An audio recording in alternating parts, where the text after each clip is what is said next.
Dahil nga po mga idol sa sobrang nakakadismayang talo ng Sacramento Kings ngayong araw laban sa New Orleans Pelicans, opisyal na nga po nilang ititrade ang kanilang tatlong players. Yan naman ang ating unang kikilalanin na susundan ko na rin ang naging babala ni James Harden sa buong NBA at ang balitang ini-scout na nga po mismo ng Miami Heat si Bronny James. Aalamin na rin natin dito ang naging laro ng Lakers at Clippers. Kaya mga idol, tara!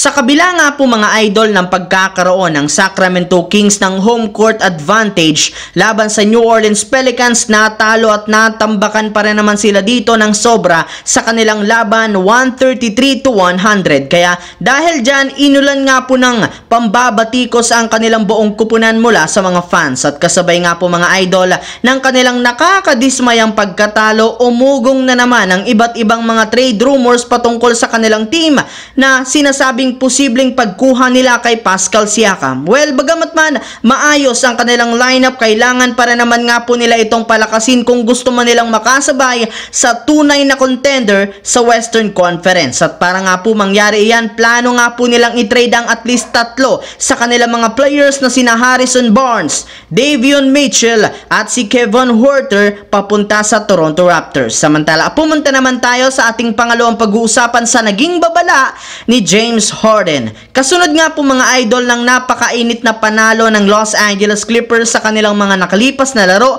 ay nagsisimula na rin naman nga pong sumagot ang kanilang superstar na si James Harden sa mga fans at analyst na nambabati ko sa kanila. Ayon nga po dito, natatandaan pa nga po niya kung paano pinahiya ng mga fans at analyst ang kanilang team matapos magsunod-sunod ang kanilang talo simula ng buuhin nila ang kanilang super team. Kaya dahil dyan, hinamon nga po mismo ni Harden ang mga nang babatikos sa kanilang kupunan, gayong tama rin naman siya noon sa kanyang sinabi na kinailangan lamang nila ng at least 10 games pataas upang mabuo at maging solido ang kanilang lineup. Habang dumiretso naman tayo sa ating susunod na pag-uusapan sa balitang ini-scout na nga po ng Miami Heat si Bronny James. Ayon nga po mga idol sa inilabas pa lang na balita ngayong araw ng sikat na NBA insider na si Brian Windhorst, may ilang mga scout na nga po ng Miami Heat ang nanunood sa mga college game ng anak ni Lebron na si Bronny James sa USC.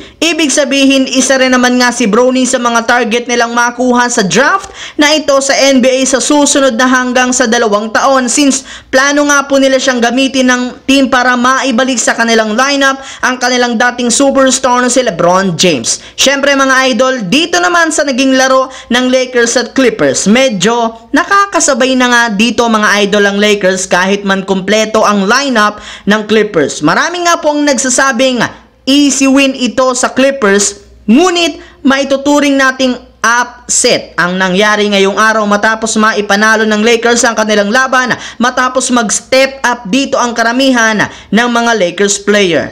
Team effort nga po mga idol. Gaya nga ng inasahan, gamit na gamit dito ang opensa ni Christian Wood sa simula habang inalalaya naman siya ni LeBron James at Anthony Davis sa pag-usad ng mga minuto. So yun lamang mga idol ang ating bagong video na ating pinag-usapan ngayon dito. Once again, this is your J-Zone TV. Huwag kalimutang mag-like at syempre mag-subscribe na rin. Pindutin ang notification bell sa akin channel para lagi kayo maging updated sa mga videos na pinapalabas ko. Shout out sa lahat ng solid J-Zone TV na laging nanonood dyan. Thanks for watching mga idol. Hopefully, nag-enjoy kayo ngayong araw na ito.